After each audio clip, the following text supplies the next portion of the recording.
Bonjour à tous et bienvenue dans la quotidienne. Alors pour ce deuxième jour de la semaine, donc je vous propose dans cette émission d'aller dans la commune de Yingen, plus précisément à la tribu de Tindo. Là-bas, nous irons à la rencontre de l'association, donc la FACS, l'association pour la formation et l'animation culturelle et socio-éducative. Nous verrons donc les activités que cette association propose. On en parle avec Kana dans notre rubrique On s'occupe de vous. Ensuite, nous faisons un retour sur la fête de la science qui s'est déroulée au lycée de Pointe-Boute. Donc, on en parle avec Marie-Hélène dans notre rubrique Job et Éducation. Et enfin, je suis sûre que ce fruit vous rappelle donc votre enfance. Je veux bien sûr parler de la pomme Kanak. Duc Menango est allé au musée de la Nouvelle-Calédonie. Donc, on en parle dans notre rubrique C'est bien de chez nous. Pour leur retrouvons notre invité du jour.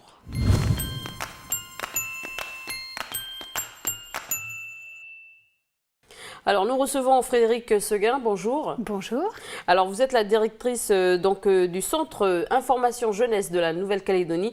Donc, merci d'avoir accepté cette invitation. Alors, on est là pour parler un peu des langues vernaculaires, donc des ateliers qui ont été effectués au sein de ces centres en Nouvelle-Calédonie. Mais avant d'entamer sur ce sujet, quel est le rôle du centre?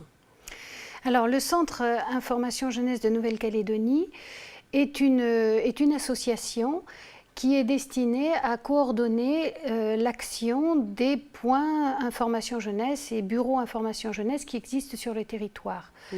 Il y en a à peu près une vingtaine, depuis Bélep jusqu'à l'île des Pins et puis de Nouméa jusqu'à Lifou. D'accord. Où il va y avoir bientôt un point information jeunesse aussi. Alors, qu'est-ce qui se passe vraiment dans ces centres exactement? On parle justement, il y a le nom un peu qui est un peu par exemple, le mot information jeunesse. Alors, qu'est-ce qui se passe vraiment dans ces centres? Les jeunes viennent prendre des informations? Voilà, alors ces points information jeunesse sont destinés à accueillir les jeunes, mais tous les jeunes, sans limite d'âge. Et y compris les personnes qui sont en contact avec les jeunes. Donc, autant dire pratiquement tout le monde est le bienvenu. Donc, le rôle de ces points, c'est d'accueillir les jeunes, le cœur de cible étant les jeunes,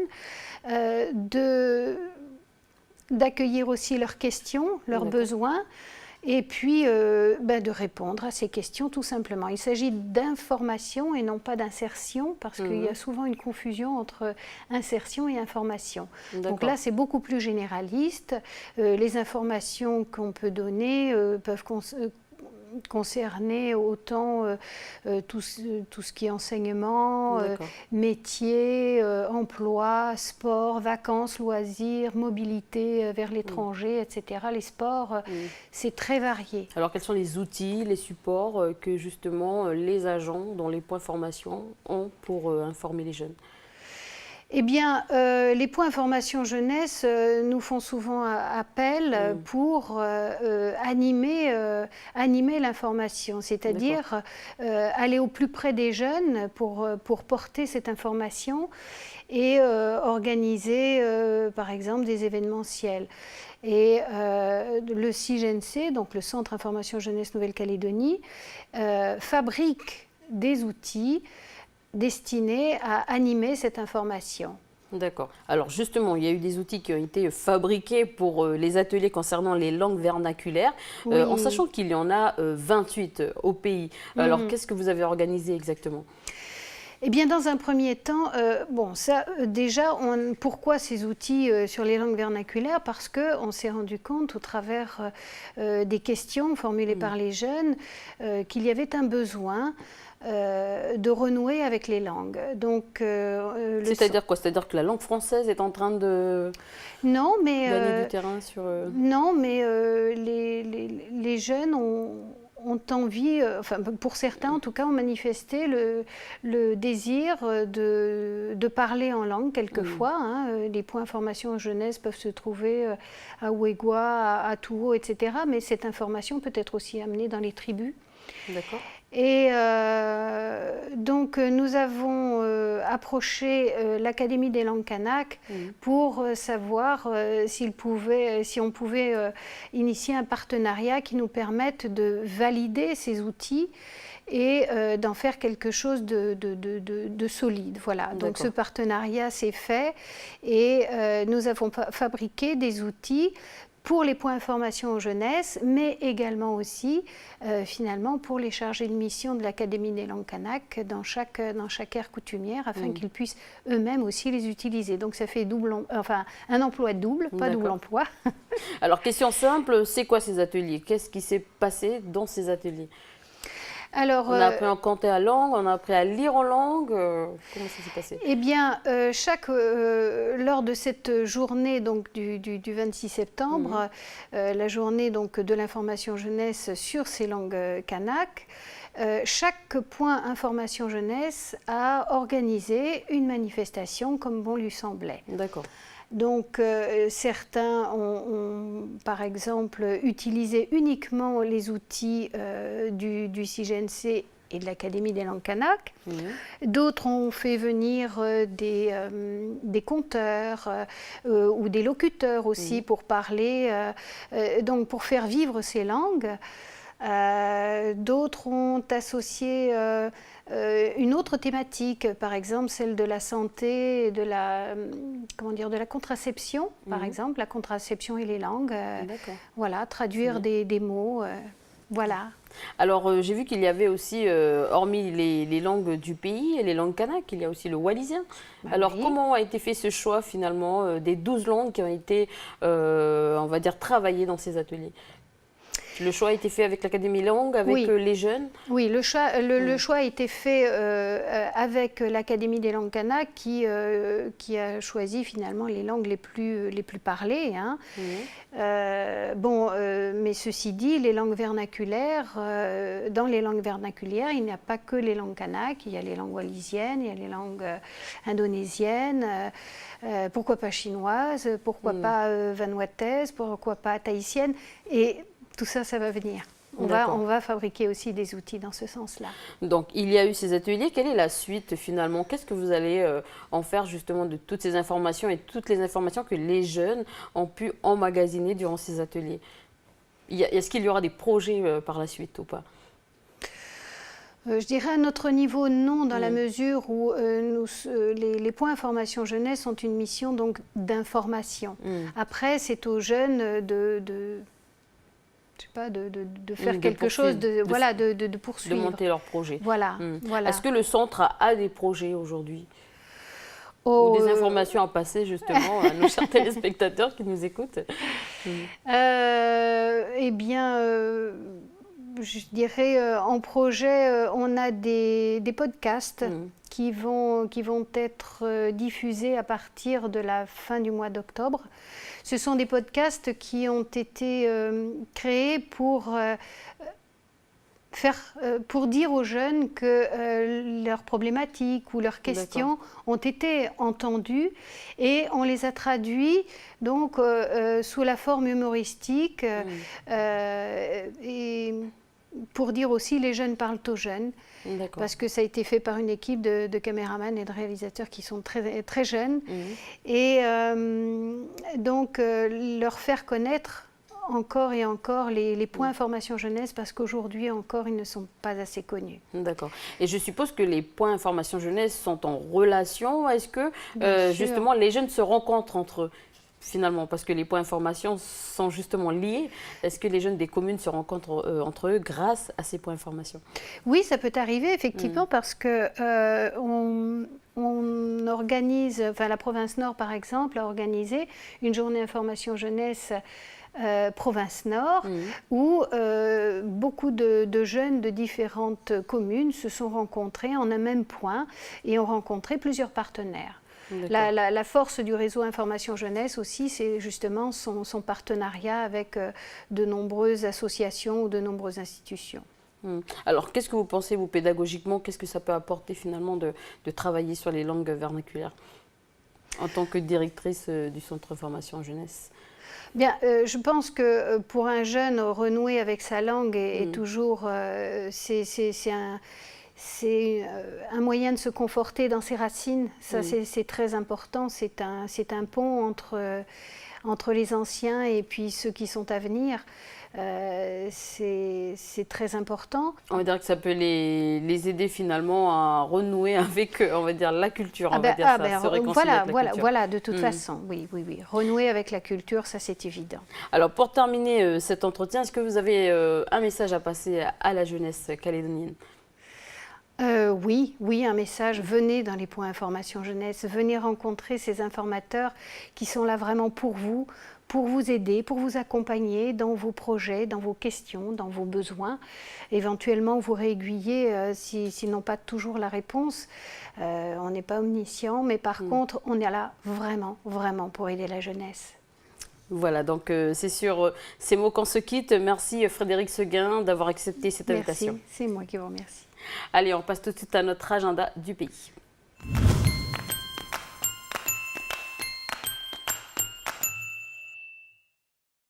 Salut Davina, donc comme d'habitude tu viens présenter l'agenda du pays et tu commences avec une information concernant les coupures d'eau. Oui Élise, bonjour à toi et bonjour à vous à la maison. Donc coupure d'eau effectivement, mais pour la commune de Koumak. Donc sur les secteurs de la rue Joseph Tourte et du lotissement Tribal de 8h à 15h, donc demain mercredi, du côté de Koumak à noter. Et puis on continue, donc on y est, on va continuer avec les informations du côté de Koumak. Il sera organisé donc un week-end le 18 et 19, un week-end donné pour le festival Rock and Block. Voilà. C'est de l'escalade Élise, c'est proposé par l'association Vertic Calédonie. Donc si vous désirez participer, sachez que l'inscription est obligatoire. Donc, et puis le nombre de places est limité aussi. Donc voilà, un numéro de téléphone pour vous inscrire, le 97 38 55. Au programme de ces 2 journées, donc un petit challenge et puis la découverte des blocs. Les plats que tu escalades là. Voilà, et puis il y aura aussi des repas broussards partagés et puis un camping proposé. D'accord, et bien voilà pour nos amis amateurs d'escalade et qui n'ont pas peur des hauteurs et du vide. Donc une animation pendant les vacances. Donc, et justement, tu vas nous parler des vacances, donc des projets qui aura lieu justement pour les enfants, les centres aérés. Voilà. Tout à fait, on va commencer, Élise, on va aller du côté de Népouy, à Poya. L'association Omnisport de Népouy organise un centre de vacances donc du 13 au 17 du côté de Ouaté et puis du 20 au 24 du côté de Pindaye pour les enfants de 3 à 12 ans. Il y a une autre activité aussi proposée donc en parallèle. Là, elle ne concerne que les enfants qui ont entre 10 et 13 ans et c'est que pour la semaine du 13 au 17 octobre. C'est un centre spécial Koh Lanta, voilà, c'est sur le site de Pindaye. Donc pour ceux qui souhaitent s'inscrire, s'ils sont du côté de Koné ou Point Bout, il faut qu'ils s'adressent au service animation, donc le numéro, le 47 30 66. Et puis s'ils sont du côté de Poya, eh bien rapprochez-vous du point information jeunesse, leur numéro, le 47 24 27. Vous avez aussi la possibilité d'aller vous renseigner auprès de Suzanne à la mairie. Voilà, donc n'hésitez pas, Koh Lanta, ça veut dire ne pas manger pendant une semaine. Non, je plaisante. Et on parle toujours vacances, mais du côté de Koné cette fois-ci, où il est proposé du tennis aux enfants. Voilà, donc avec le tennis club de Koné, il y a des stages, comme disait Élise, qui sont proposés à vos enfants. Donc il y a différentes catégories d'âge, de 6 à 11 ans, de 12 à 17 ans. Voilà, c'est 5 cours d'1 heure du lundi au vendredi pour la semaine du lundi 13 au vendredi 17 octobre. Donc renseignements et inscriptions au numéro qui s'affiche, le 52 76 40. Sachez que même les adultes peuvent s'initier et faire du tennis s'ils le veulent pendant cette semaine de vacances. Et puis pour pas qu'il y ait trop d'écart et pour pas que les enfants soient un peu déçus, ils seront rangés par on va dire, en fonction de leur niveau, ils sont rangés par groupe.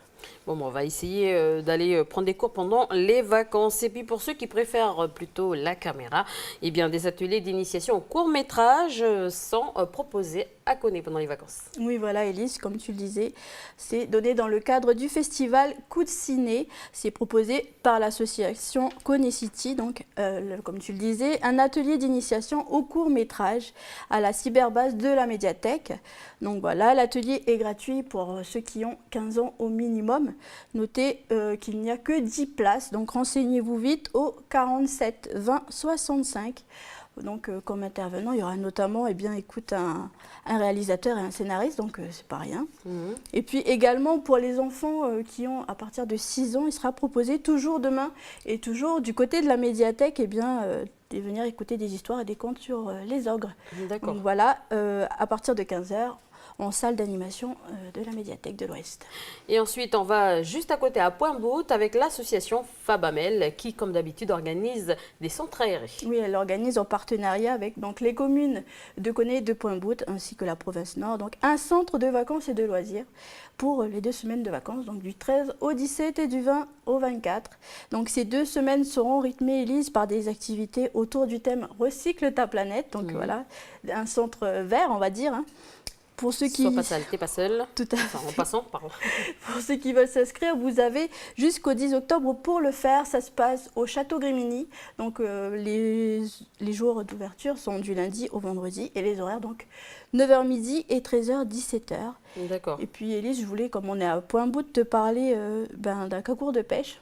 D'accord. Je sais que tu es bonne pêcheuse, il paraît. Donc, concours de pêche à la ligne ce samedi 11 octobre du côté de la plage de Franco. Donc, si vous êtes intéressé, il faut vous inscrire. Vous avez jusqu'à demain 15h pour le faire.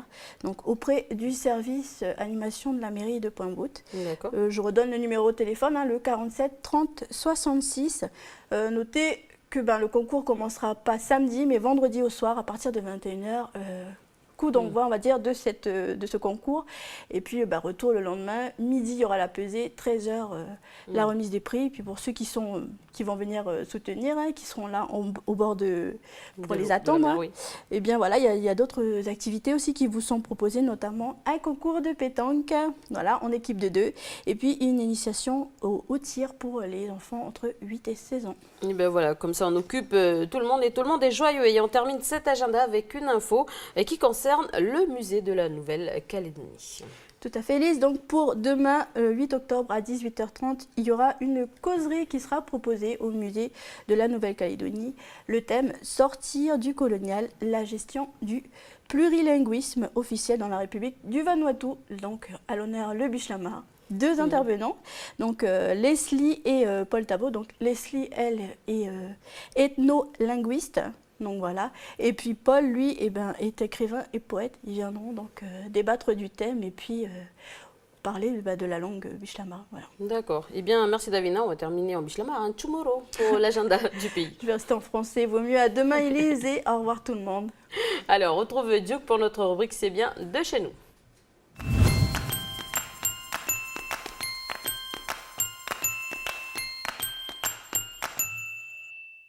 Bonjour Duke, alors aujourd'hui on parle d'un arbre fruitier de la famille des myrtacées. Bonjour Élise, bonjour à vous à la maison. Alors Élise, d'après l'Observatoire de l'environnement, ici au pays, on aurait plus de 260 espèces de myrtacées. Et puis parmi ces 260 différentes espèces, là, il y a 99% d'entre elles qui ne pousseraient qu'ici, nulle part ailleurs qu'ici au pays.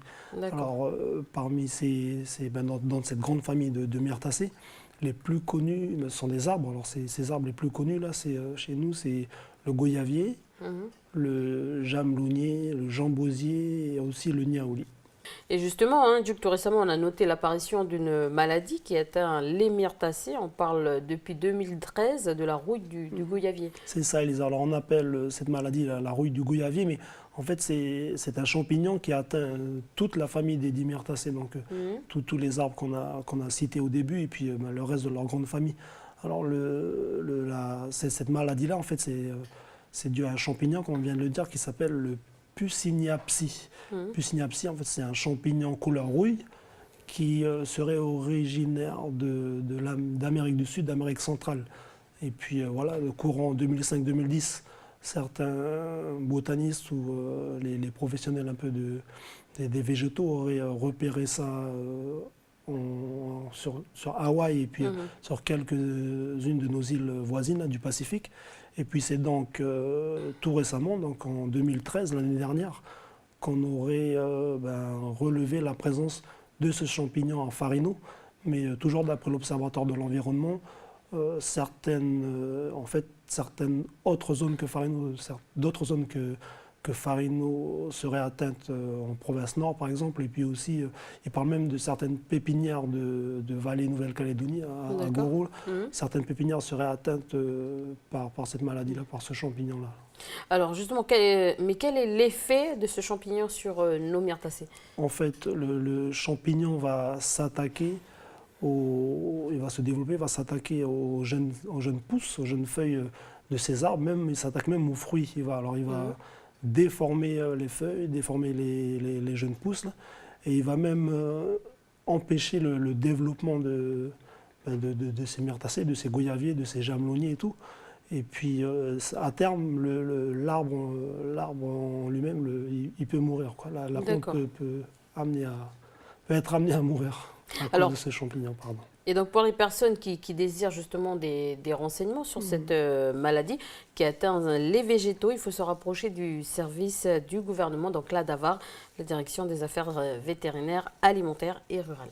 C'est vrai, Lisa. Alors, surtout, il ne faut pas hésiter à prendre contact avec ce service-là parce que voilà, c'est une problématique qui est toute récente. On a dit que le champignon, il a été entre autres découvert sur le pays, entre autres entre guillemets plutôt, découvert sur le pays l'année dernière. Oui. Et puis du coup, les services vétérinaires, là, tous ces services-là, ils ne savent pas trop un peu comment gérer la chose. Ils nous disent juste qu'il y a quelques précautions à prendre, enfin, qu'on peut prendre certaines précautions pour éviter la propagation de ce champignon. Par exemple, ils nous disent que quand on s'est rendu compte qu'on a évolué ou qu'on est allé se promener dans un site où les arbres sont atteints par la rouille du goyavier, et bien, au retour à la maison, au retour sur notre zone de travail, il faut bien nettoyer ses chaussures avec du produit, du désinfectant un peu. Il faut aussi bien nettoyer le matériel agricole. Et puis je pensais aussi au matériel minier, surtout. On peut se demander si ce genre de champignon-là n'est pas arrivé avec le matériel minier. D'accord. Et puis voilà. Alors, on a pris, on va dire, un peu de temps pour justement partager ces infos sur ce fléau qui pourrait faire beaucoup de mal justement à nos myrtacées, dont les fruits sont comestibles. Et on ne parle pas seulement des fruits d'ailleurs, ce sont des fruits justement très appréciés au pays. Donc parmi ces arbres, on a dit qu'on trouvait le goyavier, le jamelonnier, le niaouli, mais tu as aussi cité le jambosier. Alors c'est quoi le jambosier? Alors le jambosier, Elise, à tous les coups, tu connais cet arbre, tu connais. Peut-être que je connais sous un autre nom, peut-être. Eh oui, c'est sûr, tu le connais sous un autre nom. Alors je te donne déjà le nom scientifique. Le nom scientifique, c'est le Syzygium malassens. Alors c'est un arbre de la famille des myrtacées, donc cousin du niaouli et tout, qui est originaire, d'après ce qu'on a lu, il est originaire d'Asie, originaire de la Malaisie. Donc on retrouve cet arbre dans l'Asie du Sud-Est, Thaïlande, Malaisie et tout, un peu en Indonésie, sur certaines îles de l'Océanie, certaines îles du Pacifique. Alors en français, c'est donc le jambosier, on l'appelle le jambosier, on l'appelle aussi pomme d'amour, pomme d'eau, mais ici au pays, son nom c'est le pommier kanak, la pomme kanak. Ah ça je vois, c'est très bon. C'est vrai que c'est très bon, et puis à côté du fruit, cet arbre-là, il a beaucoup d'autres richesses, plein de vertus. Et puis voilà, c'est donc ce que je te propose, que je vous propose à vous à la maison, qu'on découvre ensemble avec un guide du musée de la Nouvelle-Calédonie, Steve Guatotti. Steve Guatotti nous parle un peu de cet arbre-là et puis des différentes vertus du jambosier, des différentes vertus du pommier kanak, Elise. Voilà. Bonjour, bienvenue au musée de la Nouvelle-Calédonie. Aujourd'hui, je vais vous parler du pommier kanak.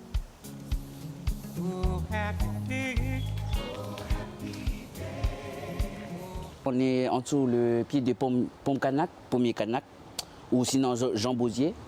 C'est une famille des myrtacées, la plus grande famille ici en Nouvelle-Calédonie. Il est cousin avec le niaouli et le jamelonnier. de la famille des myrtacées. Son côté médicinal, on utilise les feuilles et l'écorce.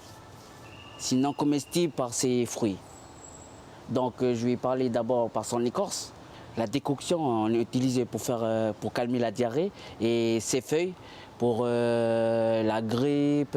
Tu bouillis ça quand tu fais chauffer les feuilles, c'est pour mettre sur les furoncles, pour que les furoncles disparaissent.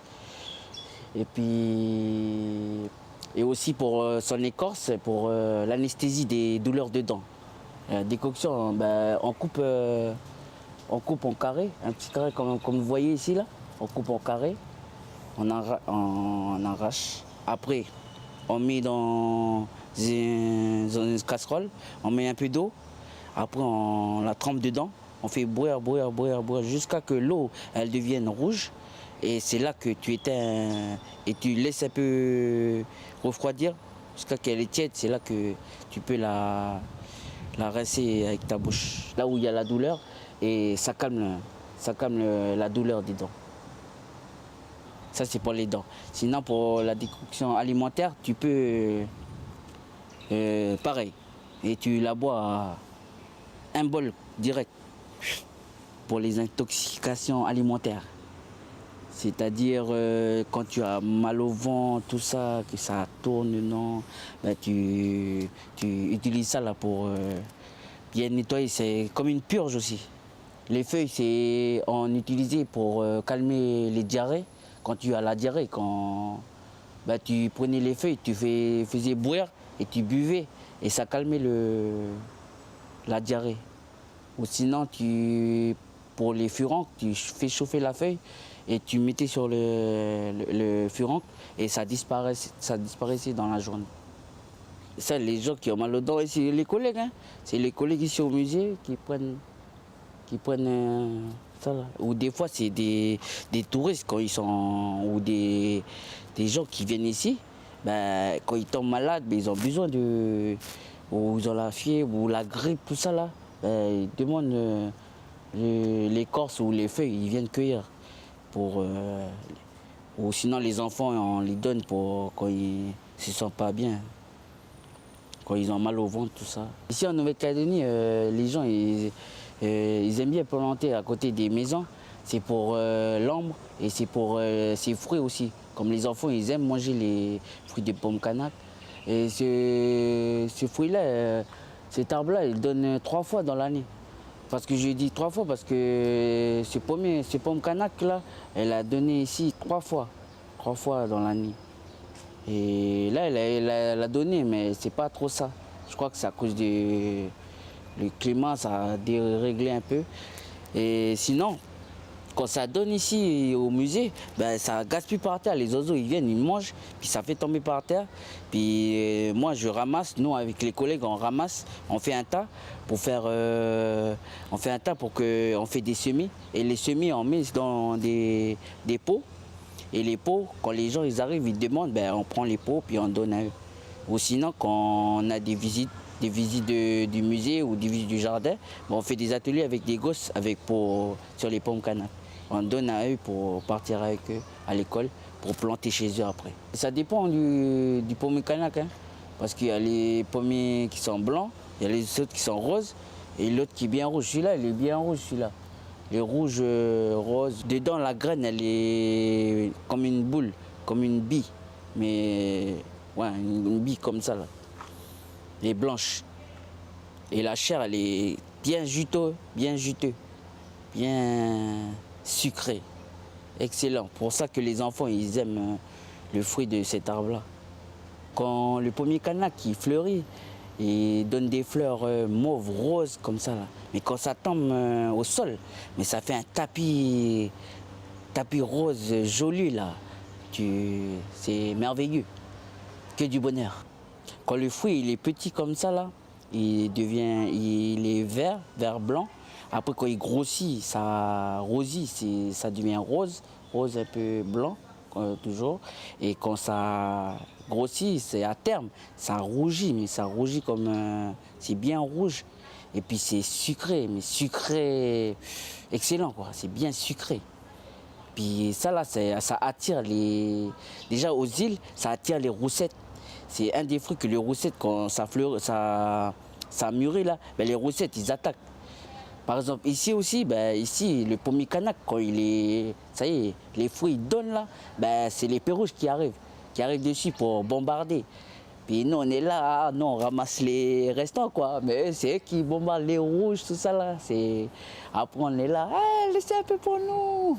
Sinon en brousse aussi, c'est les roussettes, puis d'autres comme les pigeons, tout ça qui mangent le fruit. Il est bien apprécié par les animaux et par nous, les humains aussi. Voilà.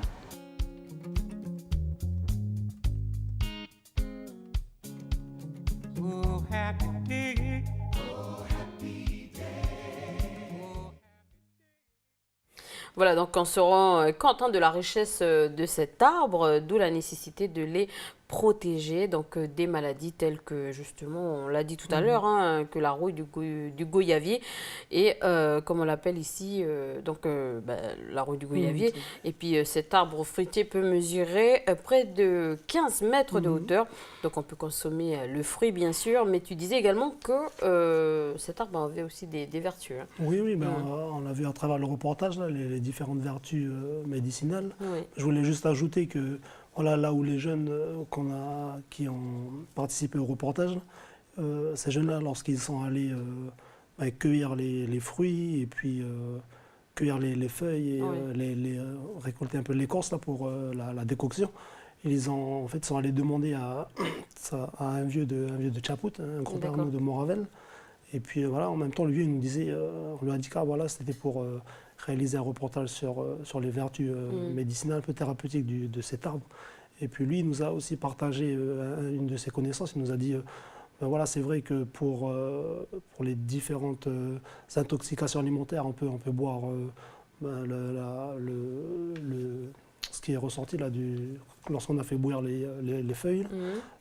Pareil aussi pour l'écorce, mais lui, en particulier, il nous a cité le crabe de cocotier, le zilewa, il nous a dit parce que c'est une intoxication qui peut être mortelle. Oui, quand on mange le poison là, qui est à l'intérieur. Oui, c'est vrai, il y a une sorte de boyau, en fait, j'ai noté le nom. C'est le céphalothorax, c'est un boyau, lorsqu'il est noir, ce boyau-là, ça veut dire que c'est super mortel en fait. Et d'ailleurs, en 2008, ici au pays, on a eu les premiers cas, en tout cas les premiers cas répertoriés mortelle intoxication due à la consommation pas du crabe de cocotier, mais de ce boyau-là, de ce céphalothorax. Et puis le vieux nous a dit que lorsque quelqu'un consommait cette partie-là du crabe et qui commençait à sentir les douleurs, parce que ça vient très vite, il fallait vite lui préparer cette solution un peu là, et puis lui faire boire dans les délais les plus brefs.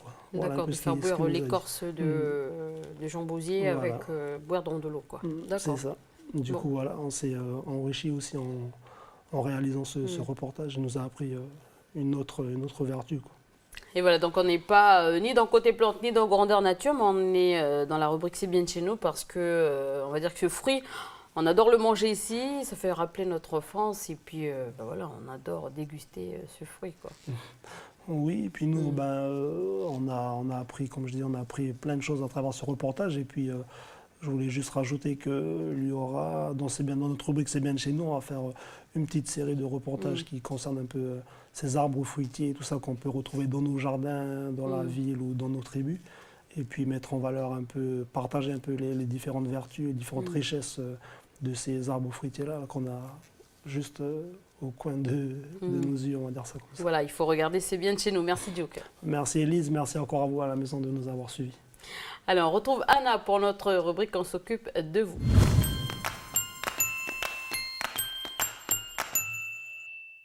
Bonjour Anna, alors nous parlons d'une association, donc aujourd'hui avec toi, tu nous présentes la FAX, l'association pour la formation et l'animation culturelle et socio-éducative, et elle se trouve donc dans le nord du pays, à Yingen.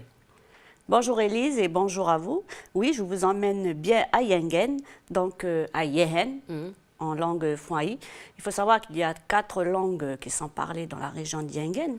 Donc le fouaï, le djaoué, le némi et le pidgé. D'accord. Pour notre part, nous allons à Tindo, qui se trouve à 25 km à peu près du village. Et c'est là qu'on va aller voir ce qui se passe. Alors, à Tindo, justement, on parle quelle langue? Alors à Tindo, ils parlent, eux, le némi. Et c'est justement un des objectifs premiers de l'association, Oui. c'est de faire perdurer, transmettre le savoir et notamment la langue. Alors, cette association existe depuis longtemps? Elle a été créée en 2008 et c'était par un groupe de personnes qui étaient très motivées et qui étaient aussi de vrais militants associatifs, on va dire. Alors, cette association propose de nombreuses activités. Quel genre d'activités? Alors, en période de vacances scolaires, donc, ils organisent des centres de vacances. Ça peut être dans la région d'Yengen ou ça peut être aussi ailleurs, comme bientôt, ils vont faire un centre de vacances qui sera situé à Vaud. D'accord. Et sinon, tout au long de l'année, ils ont aussi des activités, puisque le mercredi après-midi, le samedi et même le dimanche, il y a des ateliers qui sont mis en place à la tribu. Et ce sont des espaces pour transmettre le savoir. Alors, je parlais tout à l'heure de la langue, mais il y a aussi des activités manuelles comme le bambou gravé, par exemple, la sculpture. Il y a aussi le tressage. Et puis, il y a tout ce qui se fait autour de la langue, le vocabulaire némi. Et puis, il y a aussi toujours la langue, mais cette fois en chanson. D'accord. Donc, voilà un peu les activités qui sont proposées. Donc un grand choix d'activités qui rappelle un peu les EPK, on va dire ça. Alors ce sont des membres de l'association qui interviennent auprès des enfants? Oui, il y a certains membres de l'association qui sont intervenants, mais ça peut être aussi toute personne de la tribu qui souhaite tout simplement transmettre son savoir. Une maman pour le tressage, par exemple, un papa pour la sculpture. Voilà un peu comment ça se passe. Et justement, le jour où nous sommes allés à la maison commune de Tindo, il y avait beaucoup de monde ce jour-là parce qu'il y avait aussi des stagiaires, mais adultes cette fois. C'était des surveillants d'école donc, qui étaient en formation au centre de Tours et qui avaient fait le déplacement jusqu'à Tindo pour passer la journée. Et eux, ils étaient en atelier sculpture avec un intervenant de la tribu. Donc, l'après-midi, il y avait les enfants qui, eux, sont venus pour leur atelier chant. Donc, il y a eu un échange comme ça entre les adultes stagiaires et les enfants. Les enfants allaient voir ce que les grands faisaient. Et ensuite, les adultes sont venus aussi écouter, regarder les enfants qui chantaient. D'accord. C'est important, hein, on va dire ça, que nos jeunes générations ne perdent pas donc, notre patrimoine et surtout notre richesse culturelle léguée par nos anciens. D'ailleurs, je voulais dire que c'est une belle initiative que prend l'association. C'est vrai à saluer. Et puis, c'est primordial, c'est vrai, comme tu dis, de préserver cette transmission du savoir, de surtout ne pas perdre. Et puis, eux, ils ont aussi, ne perdent pas de vue qu'il y a aussi l'évolution. Donc, il faut rester aussi dans son époque, il faut vivre avec son temps, comme on dit. Donc, ils ont aussi un projet de cyberbase à la tribu. Donc, le bâtiment, ça y est, il est sorti de terre, il a été construit. La FACS a fait appel donc, à diverses institutions pour les aider. Il y a eu la province, la commune de Yengen aussi. Et il y a eu aussi KNS qui a participé financièrement. Et puis actuellement, des personnes de l'association donc, sont en formation pour pouvoir travailler dans cette future cyberbase. Et puis donc ça sera accessible à tous, hein, que ce soit enfants ou adultes. Voilà un peu Internet à la tribu. Mais on ne perd pas sa culture également. Voilà, et bien voilà, entre tradition et modernité, ça bouge à Tindo. Hein. Ah oui, ça bouge. Hein. Et si on regardait plutôt le reportage plutôt. Ok, direction Tindo.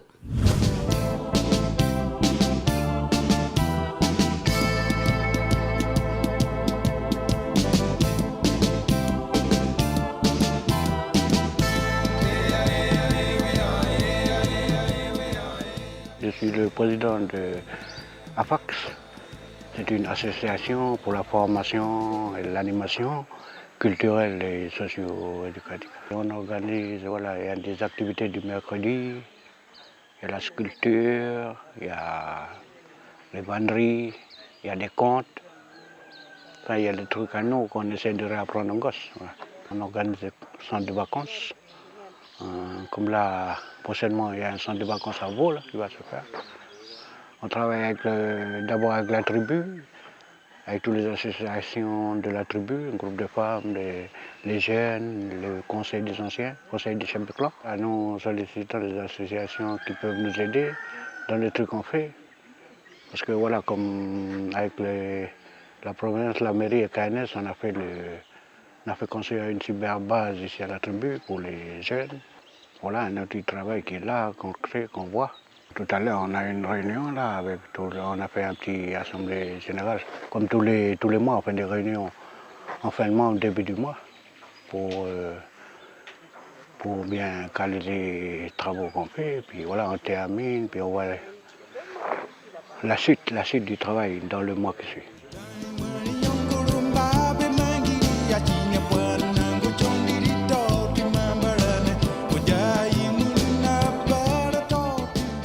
Là, on a recensé combien, au moins il y a des jeunes à la tribu pour pouvoir les réunir et puis voir s'ils ont des besoins. Comme ça, nous, on peut les accompagner ou aider. Parce qu'il y a au moins une quarantaine de jeunes et puis voilà, on essaie de les aider. Et là, comme il n'y a pas d'école, ben, les gosses, ils sont avec leurs parents au champ ou partout. Mais c'est vers le soir quand ils vont arriver, puis ils vont faire des chants, puis après chanter.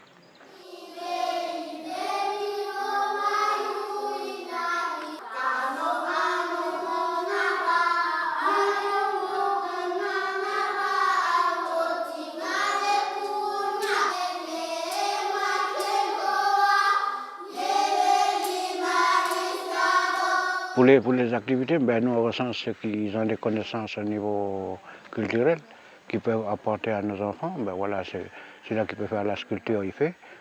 Par exemple, celui-là qui peut raconter des contes ou des histoires pour les enfants, ben, il y a eux, il y a les femmes qui ont des trucs à faire, ben, ils apprennent aux gosses.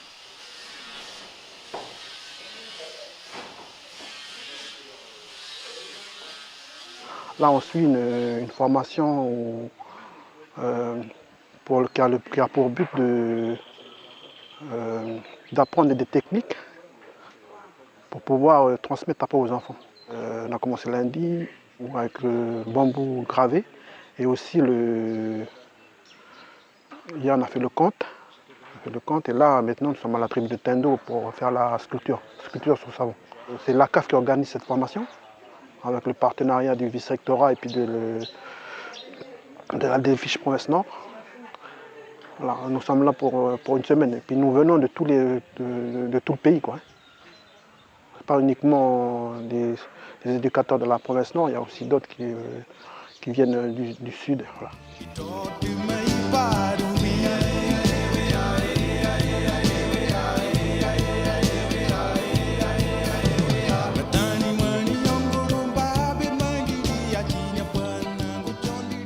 Alors, on parlait de transmission des savoirs, on a pu le constater dans le reportage, hein, il y a un échange aussi bien entre adultes qu'avec les enfants. Est-ce que l'association a d'autres projets à l'avenir ? Oui, Lise, ils ont d'autres projets. Tout à l'heure, je parlais de la cyberbase, c'en était un. Mais il y a aussi un projet d'un sentier botanique. Donc, c'est une belle vallée à Tendo, donc ils veulent faire un sentier botanique. Et puis, comme je parlais aussi tout à l'heure par rapport à l'accompagnement des jeunes, voilà, ça c'est aussi un des projets qui tient à cœur à l'association. Et puis, on espère donc que tout ça va se concrétiser à l'avenir. D'accord. Et j'y pense, la semaine prochaine, c'est les vacances. Est-ce que l'association propose quelque chose ? Oui, ils sont toujours d'actualité dans les centres de vacances. Il y a un centre qui est organisé par la Fax du côté de Vaud. Ça se passe donc au stade municipal de Vaud. Alors, les activités, le thème, c'est activités culturelles. Bambou gravé, sculpture sur pierre à savon, etc. Et il y a aussi beaucoup de sports puisqu'ils proposent alors de l'escalade, du VAR, du speedball, du tir à l'arc et bien sûr le football et le volleyball. Et il y a aussi des membres de l'association qui sont en formation pour obtenir donc le diplôme du BAFA pour que justement les enfants soient toujours encadrés par des personnes qui sont formées. Donc, si vous êtes intéressé, le contact est le 89 16 01 et l'adresse mail, puisqu'ils en ont une, C'est boadjousidobène@gmail.com. Voilà, donc n'hésitez pas à les contacter. Merci Anna. Allez, tata. Allez, on passe tout de suite à notre rubrique Côté plantes.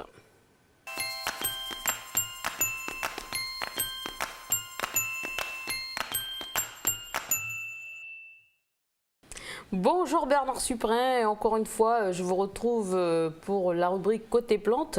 Donc aujourd'hui on va parler du niaouli. Bonjour Élise, bonjour à tous. Oui, effectivement, le niaouli, c'est un programme, un vaste programme, parce que c'est un arbre qui est certainement le plus commun en Calédonie. Ouais. Donc c'est pour ça qu'on va en parler en deux parties. Donc aujourd'hui, on va parler de sa présentation en général. Alors est-ce que vous pouvez nous présenter cette plante, cet arbre? Alors d'abord, il fait partie de la famille des myrtacées. Alors dans les myrtacées, il y a les myrtacées à fruits secs, donc le niaouli en fait partie, le chêne-gomme aussi, l'eucalyptus, et il y a les myrtacées à fruits charnus, le jamelonnier, le goyavier, etc. Et alors ce niaouli pousse aussi à l'extérieur du territoire. Donc là, je voudrais rectifier une idée reçue. Beaucoup de Calédoniens pensent que le niaouli est endémique à la Calédonie. Alors que non. Ils associent le niaouli, ils en font une espèce d'emblème, un peu comme le pin colonnaire. En fait, pas du tout.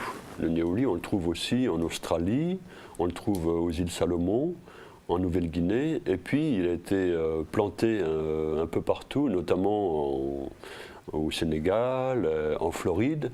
Et là-bas, en Floride, c'est une peste de première grandeur. Pourquoi? Parce qu'il est envahissant, on ne sait pas comment faire pour s'en débarrasser. Et ici, d'ailleurs, il est également envahissant, mais comme il a toujours été envahissant, il fait partie du paysage et on n'y fait pas attention. Mais en fait, c'est une plante envahissante. D'accord. Alors, donc il pousse facilement, alors, oui. partout. Alors, le niaouli, d'abord, j'ai apporté un échantillon, et en plus, j'ai la chance d'avoir pu trouver un échantillon en fleurs. Bon, depuis tout à l'heure, c'est un petit peu fané. Alors, vous pouvez observer que les feuilles sont effilées, les nervures sont parallèles, et les fruits sont collés sur les tiges. Ce sont des capsules qui contiennent des graines minuscules. C'est comme de la farine, il y a 25 000 graines par gramme. D'ailleurs, que les enfants utilisent pour faire de la sarbacane, nous on l'utilise. Oui, ça c'est le jeu, un jeu d'enfants. Et les fleurs sont au bout. Donc c'est des fleurs odorantes, mais qui ne sentent pas du tout l'essence de niaouli. C'est une odeur tout à fait différente. Par contre, le matin de bonne heure, quand il y a un goût léger, un léger goût sucré en fait, le matin de bonne heure, quand elles fleurissent. Oui, c'est des fleurs qui sont très chargées en nectar, dont le nectar c'est un liquide sucré. Et alors à ce sujet-là, il y a une anecdote que j'aimerais citer. C'est les aborigènes d'Australie. Quand ils veulent se faire une boisson sucrée, ils cueillent beaucoup de rameaux, ils les agitent dans un récipient d'eau jusqu'à ce que la teneur en sucre soit suffisamment agréable. Et ils boivent ce liquide sucré. C'est une sorte de sirop qui est fait avec les méthodes naturelles. Alors, j'ai apporté aussi un échantillon de gaillac, parce que effectivement, les feuilles de niaouli et les feuilles de gaillac se ressemblent beaucoup. Mais là s'arrête la ressemblance. D'une part parce que le niaouli a une écorce papyracée, comme du papier, c'est blanc, et multicouche aussi, comme les couches des pelures d'oignons, alors que le gaillac a une écorce beaucoup plus conventionnelle. Et d'ailleurs, on peut les différencier également à l'odeur. À l'odeur. Alors il suffit simplement de froisser une feuille de niaouli, et là on sent tout de suite cette odeur de goménol qui est très agréable, une odeur aromatique, balsamique, alors que la feuille de gaillac froissée ne dégage quasiment aucune odeur. Maintenant, alors pour continuer sur l'écologie du niaouli, c'est-à-dire où il pousse. Un niaouli il pousse essentiellement dans les bas-fonds, dans les arrières mangroves, en eau douce, toujours en eau douce. On en trouve beaucoup, par exemple, dans la région de Saint-Louis, dans la baie de Prony. Et dans ce cas-là, ça donne des forêts marécageuses qui sont très hautes, avec des arbres qui peuvent atteindre 15 voire 20 mètres de haut, et qui n'ont rien à voir avec ces petits niaoulis tordus et qui ont l'air souffreteux et qui poussent sur toutes les collines de la côte ouest. En réalité, le niaouli, c'est une plante qui est très, on appelle ça plastique ou tolérante, qui peut se contenter de milieux très divers, pourvu qu'il y ait suffisamment d'humidité dans le sol.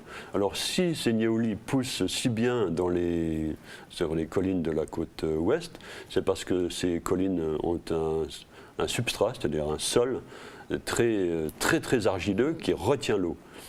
C'est uniquement pour ça que le niaouli pousse si bien dans ces conditions. Et au niveau de sa présentation, il y a également la peau que nous on utilise beaucoup ici, par exemple pour couvrir le bougnat. Alors savez-vous que le niaouli s'appelle Melaleuca, c'est le genre en latin.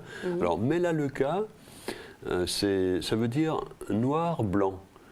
Donc on pourrait peut-être penser que ceux qui ont donné ce nom, ça vient des populations noires et des populations blanches, un peu le destin commun, mais en réalité pas du tout. La raison, c'est que les premiers botanistes qui ont découvert les niaoulis ont vu de loin des troncs qui étaient noirs et blancs, un peu comme les vaches. Et quand ils se sont approchés, ils ont vu que les traces noires correspondaient à d'anciens feux. Et donc, ils l'ont appelé tout naturellement Melaleuca, noir-blanc. D'accord. C'est une anecdote. Il y a autre chose à dire au niveau de sa présentation générale? Alors, c'est un arbre qui est remarquablement équipé pour supporter les feux de brousse. D'une part, parce que son écorce, mais qui se brûle facilement également à cause de la peau. L'écorce brûle en surface, mais elle ne brûle pas en profondeur. Parce qu'entre chaque couche, il y a une pellicule d'air avec de l'humidité qui offre une isolation thermique redoutablement efficace. Si bien qu'après le passage des feux de brousse, les niaoulis figurent parmi les seuls arbres à survivre facilement. D'autre part, après le passage des feux de brousse, les capsules que vous voyez ici s'ouvrent facilement et libèrent les graines. Donc les capsules ont besoin de la chaleur pour éclater et libérer les graines. Sans quoi, elles s'ouvrent aussi, mais c'est pas aussi efficace. Donc c'est un arbre qui est naturellement habitué et équipé pour résister aux feux de brousse. Et donc le bois aussi est résistant, le bois du niaouli. Alors le bois du niaouli, c'est un bois qui est très solide. On en fait un charbon de bois extraordinaire. Le niaouli et le gaillac, ce sont les deux bois les plus intéressants pour le charbon de bois. Et pour les cases aussi. Ils sont souvent utilisés ici pour les constructions. Oui, pour les constructions, les cases, etc. C'est un bois qui dure assez longtemps et très intéressant. Alors bien sûr, il ne faut pas oublier de parler des abeilles, parce que le miel de niaouli, c'est certainement le miel qui a la plus grande réputation en Calédonie. C'est un miel avec une saveur remarquable, et en plus on peut lui donner le nom de miel de niaouli parce qu'il y a au moins 80% de niaouli dedans. Étant donné que dans la savane, c'est une majorité de niaouli qui pousse, donc il y a vraiment c'est un miel vraiment de niaouli, dominant. Alors qu'ailleurs, par exemple, si on se met dans la situation de Nouméa et de ses environs, ça sera plutôt du miel toute fleur. D'accord. Alors le niaouli fleurit à peu près 5 fois, enfin non, 2, 3 ou ça peut aller jusqu'à 5 fois par an. Et c'est très capricieux, c'est imprévisible. Parfois, vous avez de grandes floraisons qui sont massives, notamment en été.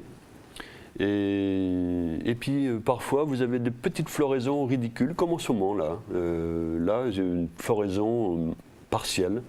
Est-ce que le changement de climat peut, on va dire, déranger la floraison des niaoulis? Alors les floraisons en général, que ce soit le niaouli ou les autres, elles sont étroitement dépendantes du cycle des pluies. Pluie, sécheresse, etc. Alors par exemple, on assiste souvent à des floraisons exceptionnelles lorsque les pluies arrivent après une longue sécheresse. Et là, d'un seul coup, vous avez une floraison exubérante. Et ça, c'est pas propre au niaouli, c'est propre à la plupart des arbres. Des plantes. Ouais. Alors, savez-vous qu'il existe aussi un niaouli rouge sauvage, hein, je parle, non, je ne savais pas. qui pousse dans le nord du territoire. Donc les coloris vont du rose jusqu'au pourpre foncé en passant par toutes les nuances de rouge et de rose foncé. Il y a les mêmes propriétés que oui, c'est rigoureusement le même. Si vous enlevez les fleurs, vous ne pouvez pas faire la distinction. D'accord. Et sur la côte ouest, dans le nord de la côte ouest, même entre Koumak et Paragoumène, vous avez des niaoulis à feuilles très très larges. Des feuilles qui peuvent faire 5 cm de large. Elles sont presque ovales. Ça, c'est des variations très locales. D'accord. Donc il en existe 3 à peu près, on va dire ça, ici en Calédonie. Des variétés. Ouais. Il y a la variété normale qui est ici, hein, la plus commune, et puis ce niaouli rouge. Alors, ce qui est bien, c'est que maintenant, on l'utilise en ornement. D'accord. Il y a très longtemps, dans ma rubrique nature dans le journal Les Nouvelles, j'avais préconisé que ce niaouli rouge soit intégré dans le circuit horticole et ça a été fait assez récemment. On peut trouver des niaoulis rouges sur le petit rond-point qui se trouve à Sainte-Marie, juste avant d'arriver sur la plage de Magenta. D'accord. Donc voilà pour la présentation générale du niaouli. Donc on va se retrouver pour une prochaine rubrique pour parler en fait de l'essence du Avec niaouli. plaisir, oui, il y a tellement de choses à dire. Voilà, sur le niaouli. Merci Bernard Suprin. Merci Élise, merci à tous, au revoir. Au revoir.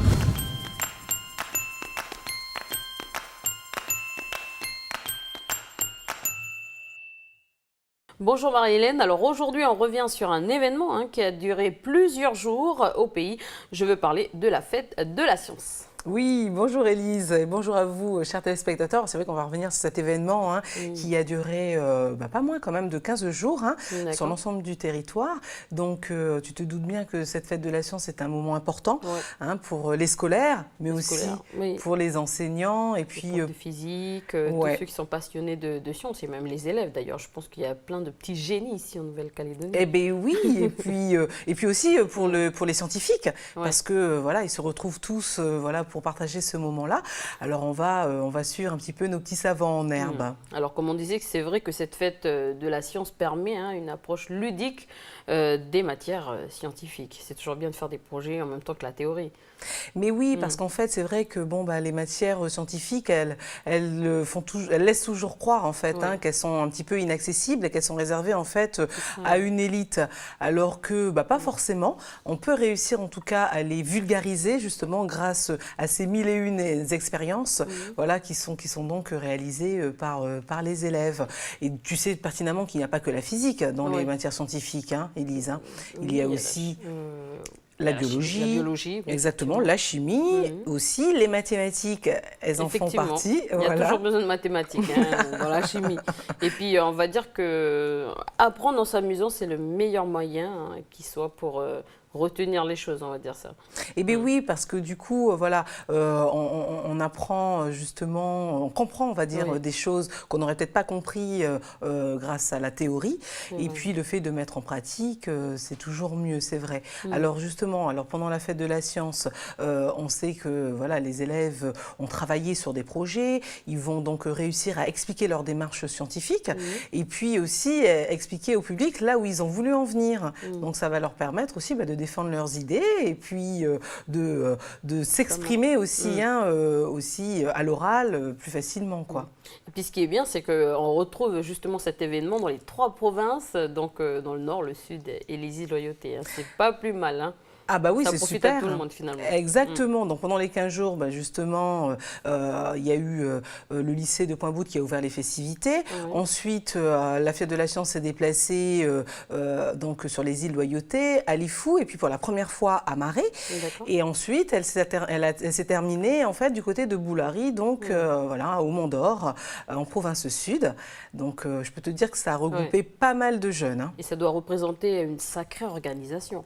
Oui, effectivement, Élise, parce que bah voilà, il y a bien évidemment les élèves, comme on le disait, il y a leurs professeurs, il y a les scientifiques, et puis il y a aussi les parents qui se déplacent pour l'événement, puis le public aussi. Hein.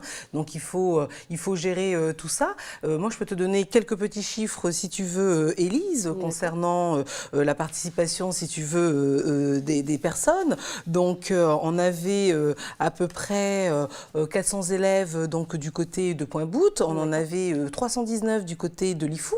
Du côté de Marais, on en avait quand même 85. Voilà. Et puis du côté de Boulary, ils étaient 577. Tu vois, ça fait du monde quand même. Hein. Et puis au niveau, on va dire, côté enseignement, hein, certains professeurs, on va dire, utilisent déjà des méthodes ludiques pour enseigner les matières qui ne sont pas évidentes, comme la physique-chimie par exemple. C'est vrai, d'ailleurs tu connais un professeur je crois du côté de Lifou. Hein. Oui, comment il s'appelle, Richard Waminia d'ailleurs, qui est prof de mathématiques, qui enseigne les mathématiques en djihou. C'est pas mal, fait en langue de Lifou. Oui. Ce qui permet en fait finalement aux élèves d'apprendre mieux, on va dire ça, et de comprendre plutôt les mathématiques. Exactement, et je sais qu'il y a aussi Charles Izango, qui est aussi un autre professeur aussi de sciences, qui part de l'existence, si tu veux, pour faire comprendre certaines théories aux élèves. Donc ça aussi, hein, c'est l'idéal, quoi. On va dire que ça leur permet, comme tout à l'heure, d'être à l'aise, par exemple, avec les mathématiques. Eh bien oui, parce qu'à partir de l'abstrait, les choses, lorsqu'elles sont trop abstraites, en fait, on ne les comprend pas toujours. Et partir d'exemples qu'on rencontre dans la vie quotidienne, dans la vie de tous les jours, ça apporte vraiment une grande aide, en tout cas, aux élèves. Alors, en parlant de l'existant, on mémorise et on retient mieux les choses, comme on le disait depuis tout à l'heure. Donc, c'est la même chose que pour l'approche ludique, qui va être privilégiée pour faciliter justement la compréhension. Alors, dis-moi, depuis quand existe la Fête de la Science? Alors, la Fête de la Science a été créée en 1991, en fait, par le ministère donc, de l'Enseignement supérieur et de la Recherche. En Calédonie, la Fête de la Science existe depuis 20 ans. Donc, ça fait quand même déjà pas mal d'années. Et donc, cette année, hein, en 2014, le thème était le développement durable et l'agriculture familiale. D'ailleurs, ce sont deux thèmes plus, on va dire, que d'actualité. Alors, on espère que nos décideurs, nos ingénieurs s'inspireront des expériences donc de nos savants en herbe et nos petits savants. On ne sait jamais, c'est vrai, hein, parce qu'il y a quand même des bonnes idées qui sont donc trouvées. Hein, et puis, comme ils expliquent un petit peu leur démarche scientifique, eh ben, peut-être qu'ils vont réussir à convaincre aussi certains professionnels. Et puis, moi, je te propose effectivement qu'on aille du côté de Pointe-Boute, Élise, hein, qu'on aille voir un petit peu ce qui se passait là-bas. Il y avait quand même 10 communes hein, qui étaient donc représentées à travers les différents établissements scolaires, les collèges, les lycées, les écoles primaires. Il faut même savoir qu'il y avait des invités cette année, Élise. Il y avait donc 2 jeunes de Papouasie qui étaient présents. Ils avaient participé à une démarche, si tu veux, de recensement de la biodiversité. Et d'ailleurs, à ce propos, il y a même eu des élèves du pays qui sont partis aussi en Papouasie pour participer à cette expérience. Ils étaient donc scolarisés au collège de Tieta à Vaud. Et puis, 2 autres jeunes étaient scolarisés du côté de Pointe-Boute. Mais on va aller tout de suite découvrir les expériences de ces jeunes. Voilà, on va suivre Aurélie Chiran et André Ravel au lycée de Pointe-Boute.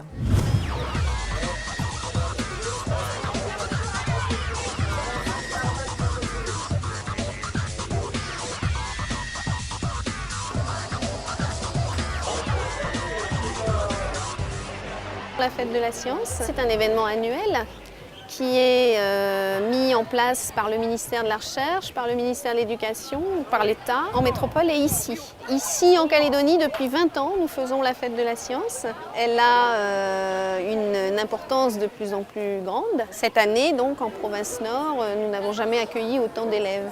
On participe à la Fête de la Science, c'est pour déjà découvrir différentes choses dans la science, pour apprendre des choses, aussi pour expliquer aux gens notre projet, pourquoi on a choisi ce projet, Et pourquoi il est intéressant de travailler sur l'eau, par exemple, pour nous? Nous, association Symbiose, qui organisons la fête de la science, notre premier objectif à nous, c'est la vulgarisation de la culture scientifique. Donc vulgariser la culture scientifique, ça veut dire aussi aller la montrer au plus près des gens. Or, la fête de la science avait lieu effectivement à Nouméa, mais il n'était pas du tout facile pour les établissements du Nord d'aller là-bas. Donc on a initié en province Nord une fête de la science. La première a eu lieu à Point-Dimier au lycée d'ailleurs, et la deuxième a eu lieu à Pointe-Boute et on continue. Elle est passée par Koumak, elle est passée par Ouégoua, elle tourne. Le principe de la fête de la science, c'est de faire se rencontrer les organismes de recherche et le grand public. Donc, hormis nos scolaires, il y a forcément à chaque fois ce que nous on appelle nos partenaires, qui sont tous les organismes de recherche du territoire, mais aussi certains industriels ou par exemple ceux qui travaillent sur les déchets ou toutes les associations environnementales. Tout le monde est là. Nous, on participe tous les ans à la fête de la science à l'Institut Pasteur parce que du coup, ça nous permet, donc, comme je vous ai dit, de présenter notre travail, ce qu'on fait. Et après, ça nous permet aussi de sensibiliser dans les cas de pathologies comme la dengue, le Zika, le chikungunya ou la leptospirose. Donc de sensibiliser le public, de sensibiliser aussi le public au lavage des mains, comme ici où on leur montre des petites boîtes mains propres, mains sales, c'est-à-dire pour qu'ils voient l'intérêt de se laver les mains, surtout auprès des jeunes enfants quand ils viennent nous voir, mais aussi des adultes parce que ça touche tout le monde. Et aussi, on a comme intérêt à venir participer à la fête de la science et peut-être ça susciterait des vocations pour certains jeunes de la Calédonie. Donc on peut aussi leur expliquer les formations qui leur permettraient de travailler en laboratoire ou de continuer de poursuivre pour la recherche parce qu'on a aussi un volet recherche à l'Institut Pasteur. Et donc voilà, c'est toujours un plaisir pour nous de venir à la fête de la science, de faire partager notre savoir et ce qu'on a comme outil à notre disposition, notre travail, de le partager avec les jeunes générations à venir.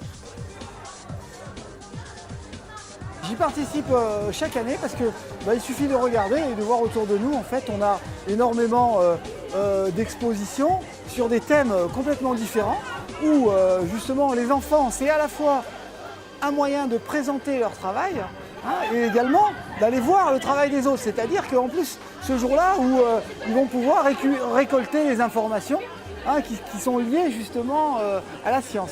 Donc c'est vraiment la fête totale. Les enfants, eux, passent une journée extraordinaire. Et pour nous, le pédagogue, c'est tout bénef, on va dire. Cette année, donc, on a travaillé sur l'effet de serre, donc en atelier scientifique. Alors, nous, on a fait une serre pour expliquer que l'homme, dans la vie, il utilise l'effet de serre. Et en fait, les plantes et l'effet de serre. Et de là, on nous montre que le soleil, il envoie des rayons sur la serre. Et la serre, elle va capturer ces rayons et elle va le transformer en infrarouge. Et les infrarouges vont créer de la chaleur. Et de la chaleur pour les plantes. Et en fait, plus dans la serre il y a d'humidité, plus il y a de chaleur. Il y a toujours un thème qui est celui de l'UNESCO qu'on reprend chaque année. Donc cette année, le thème, c'est les agricultures familiales, le développement durable. Mais en fait, nous n'imposons pas ce thème. Les groupes viennent avec les thèmes qu'ils veulent, dans la mesure où ça reste dans une culture scientifique, même très vaste, nous ne sommes pas fermés. Donc on a par exemple le moteur à hydrogène des élèves de Touault, on a fabriqué des œufs aromatisés avec les élèves de Pointe-Boute, on a chez les primaires une danse sur le thème de l'eau. Tout cela ensemble, ça fait une fête de la science. En fait, on va plonger les bouteilles dans l'eau et on va faire gonfler un ballon. Et là, c'est le ballon gonfle. Et là, il gonfle pas. Et c'est le principe de la montgolfière. En fait, le ballon il gonfle parce qu'il se dilate. L'eau chaude, ça fait augmenter le volume de l'air. Alors les jeunes participent à un concours où c'est le public qui vote et ils participent à un deuxième en même temps où le jury est un jury scientifique ou un jury de professionnels. Donc à la remise des prix, nous remettrons des prix scientifiques et des prix publics. Alors ils sont évalués sur 3 aspects. Ils sont évalués sur l'aspect communication, la façon dont ils savent retranscrire leur projet, la façon dont ils peuvent faire sentir leur enthousiasme. Ça, c'est la communication. Et il se situe où le marteau? Non, pas dans la tête. Non.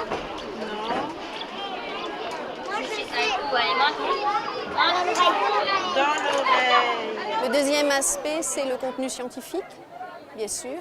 Et le troisième aspect, c'est les outils qu'ils ont choisis, si l'outil est original, s'il colle bien au sujet, s'il est au service du sujet. Nous avons appris un chant d'éolienne et un village. Nous allons faire marcher d'abord celui-là pour faire avancer le village. Et normalement, ça devrait s'allumer. Et il n'y a pas assez pour faire fonctionner tout le village, donc nous allons allumer. Et là, normalement, ça fait fonctionner tout le village. Mais j'ai rien fait.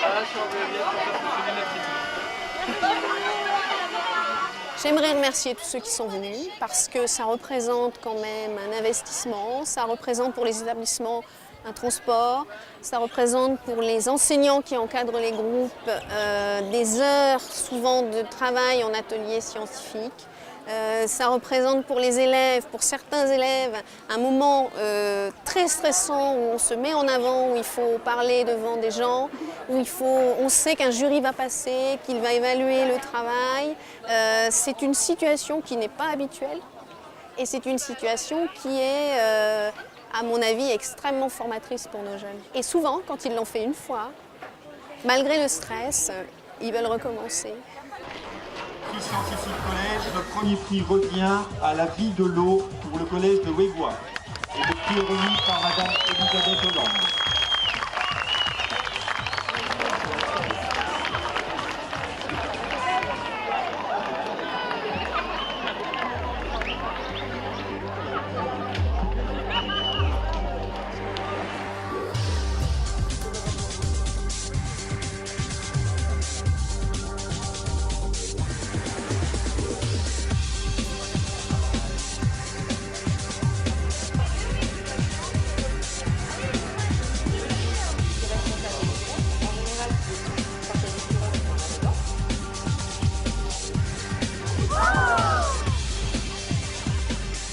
Il y avait des expériences intéressantes, que d'imagination pour les petits savants. Tu as vu ça un petit peu, c'était sympa. Et tu sais que durant la fête de la science, il y a des prix qui sont décernés justement aux participants. Donc il y a un prix du public et puis un prix scientifique. D'accord. Et j'ai vu qu'à Boulari, on trouvait des collèges du Nord. Oui, exactement. Ils sont descendus pour concourir aussi. Ils étaient donc présents. Et moi, j'avais envie justement de revenir sur les prix qui ont été décernés à nos chers élèves de la province Nord. Pour le prix scientifique, à la deuxième place, on retrouve quand même le collège de Koné pour l'effet de serre. Félicitations. À la troisième place, on retrouve le collège de Yengen pour lumière, couleur et ombre. Et puis, à la troisième place, on retrouve le lycée polyvalent de Pointe-Boute-Élise pour l'œuvre de demain. D'accord, donc des prix ont été décernés aux scolaires à Pointe-Boute, au Nord, donc à Lifou, par exemple à Boulari. Donc, alors, est-ce qu'il y a des expériences qui ont marqué plus que d'autres? Alors oui, Élise, il s'agit des expériences, si tu veux, qui concernaient les énergies renouvelables, le développement durable, également l'astronomie, et puis l'eau, l'alimentation, l'alimentation de demain. On l'a vu avec l'œuf justement qui pouvait avoir un goût au café, qui avait plébiscité, qui a été un petit peu plébiscité durant la fête de la science. Donc voilà quelques exemples, quoi. Et puis finalement, grâce à ce concours, les élèves, on va dire, travaillent en équipe. Oui. En cet esprit d'équipe. Eh bien oui, parce qu'ils défendent leur projet ensemble, ils ont bien évidemment travaillé ensemble à l'école. Et puis, ce qu'il y a de bien aussi, c'est qu'ils parviennent du coup à expliquer avec des mots simples ce qu'ils ont réalisé. Et puis, ça développe leur esprit d'initiative, leur goût pour la recherche. Et puis, ils découvrent le raisonnement, si tu veux, de la démarche scientifique. C'est important. Et un bon exercice à l'oral. Alors, est-ce que justement les gagnants des prix scientifiques peuvent participer à d'autres concours? Oui, alors figure-toi... Le concours national en plus en métropole. Oui, c'est vrai. Il y a pas mal, figure-toi, de fêtes de la science en fait, un peu partout, et même dans le Pacifique. Il y en a une, tu vois, du côté d'Adélaïde en Australie, il y en a une aussi au Japon et en Corée. Et figure-toi que justement, selon les budgets qui sont disponibles, parce que c'est un petit peu question de budget parce qu'il faut payer les billets d'avion, et les jeunes peuvent partir, voilà, participer à ces différentes fêtes de la science, donc voilà, en Australie, au Japon ou en Corée. Donc c'est vrai qu'au sein de l'association Symbiose, hein, la présidente Jacqueline Siriex disait qu'effectivement, ils souhaiteraient toujours plus de participation, enfin de collaboration, si tu veux, avec les autres établissements scolaires. Mais voilà, il faut que le budget soit au rendez-vous. D'accord, donc finalement, il y a des échanges, on va dire, entre les scolaires, et c'est ce qui est bien. Oui, oui, oui, et tu sais même qu'il y a des échanges qui sont réguliers, parce que certains lycées ont même des jumelages, si tu veux, avec d'autres établissements, et par ce biais-là, eh ben, ils organisent des voyages pour les jeunes scientifiques.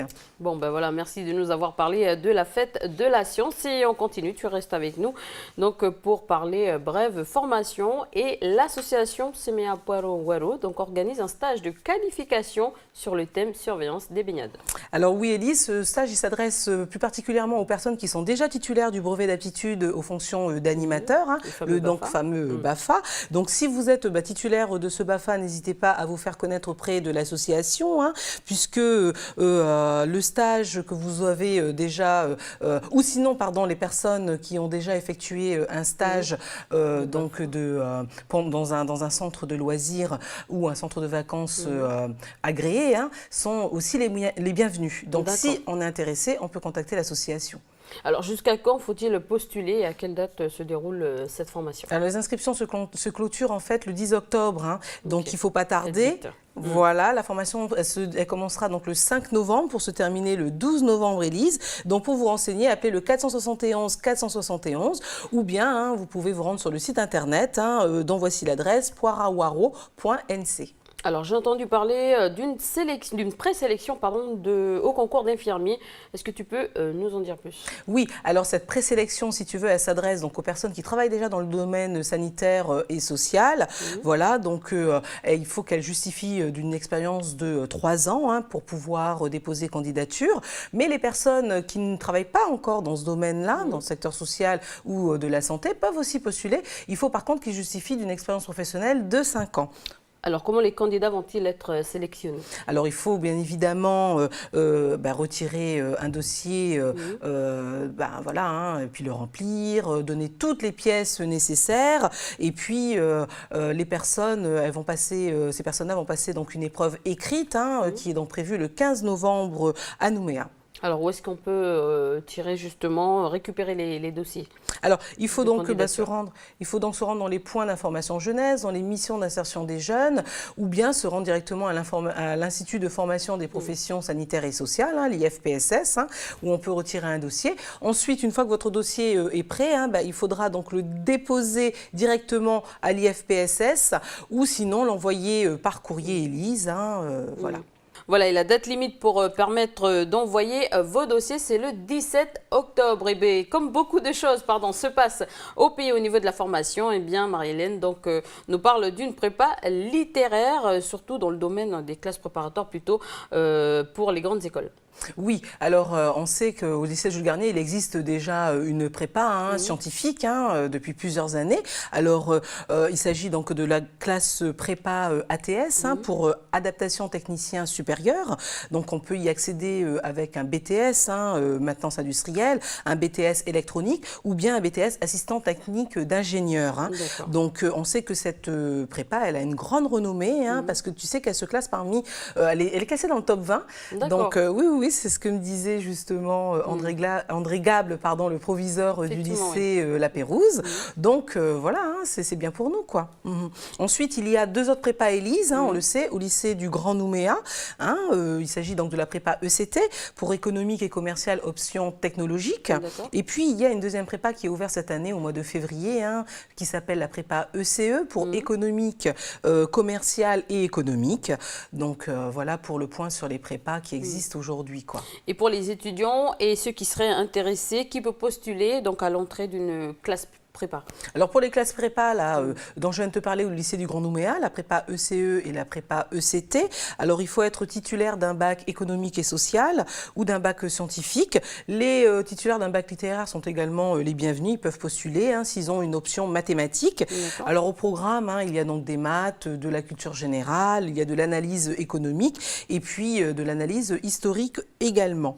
Et pour entrer justement dans une prépa ECT, quel bac faut-il avoir? Alors pour celui-là, cette prépa, pardon, il faut être titulaire d'un bac STMG, Sciences et technologies du management et de la gestion.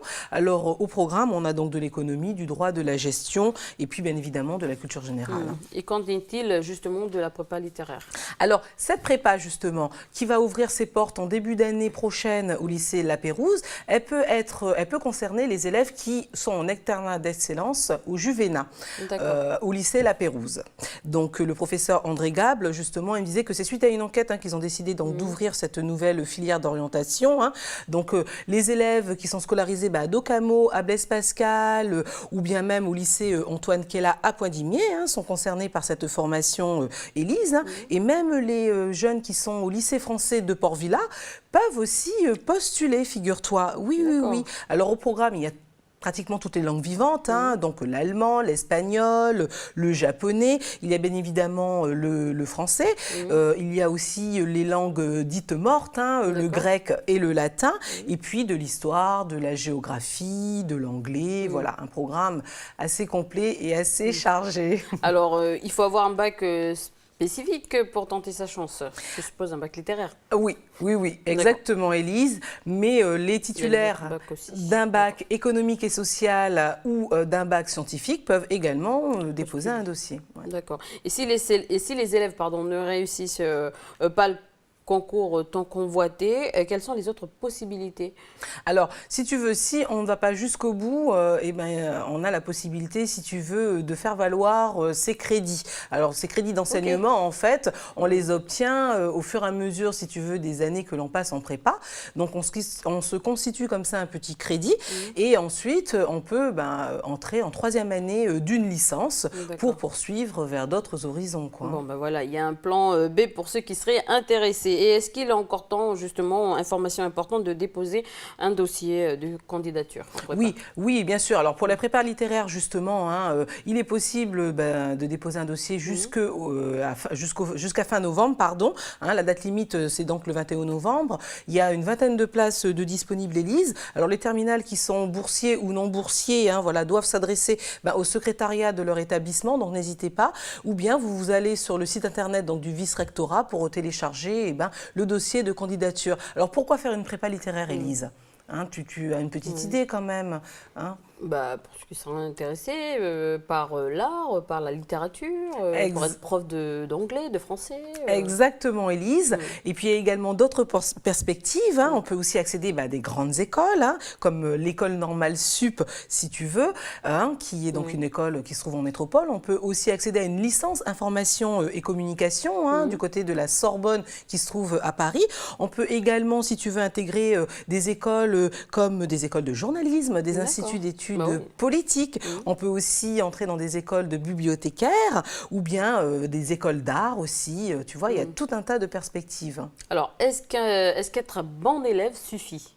Écoute, j'ai envie de te dire qu'effectivement, il faut quand même être assez régulier au niveau de ses résultats scolaires et avoir des bonnes notes, notamment dans les matières scientifiques et puis également dans les matières littéraires. Ensuite, il faut quand même avoir un goût, si tu veux, pour l'effort.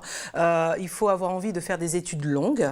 Voilà, il faut avoir un esprit curieux. Et puis, exactement, aimer aussi le travail en groupe, Élise. Et puis, bien évidemment, être prêt à passer 2 années, si tu veux, dans une prépa, à travailler très très dur. D'accord. Et ça doit être coûteux de poursuivre des études comme ça Pas vraiment, figure-toi, parce qu'en fait, les prépas en Calédonie, elles sont donc dispensées en fait dans des lycées, dans les lycées publics. Donc, il se trouve qu'on n'a pas de frais d'école à payer, on ne paye que les frais d'inscription. Donc, par exemple, au lycée du Grand Nouméa, les jeunes vont payer, enfin les parents, bien évidemment, ils vont payer par exemple 25 000 francs pour l'année. Il y a même le coût des activités sportives qui est compris dans ce tarif-là. Et puis au lycée La Pérouse, le coût est de 20 000 francs par an. Donc, tu vois, c'est accessible. Hein. Effectivement, donc cette prépa est accessible à tous. Et puis aussi, il y a les internats pour ceux qui restent dans le nord, ceux qui restent dans les îles et le nord. Eh bien oui, carrément. Hein. C'est vrai qu'au lycée du Grand Nouméa, il y a un internat, au lycée La Pérouse également. Donc, les étudiants du pays, vous êtes les bienvenus. Ceux du Nord, n'hésitez pas, ceux des îles non plus. Voilà, c'est sur ce message qu'on se quitte. Merci Marie-Hélène de nous avoir parlé de ces points information. À bientôt Élise, au revoir. Voilà, cette émission est terminée. Merci de nous avoir suivis. Tata à tous.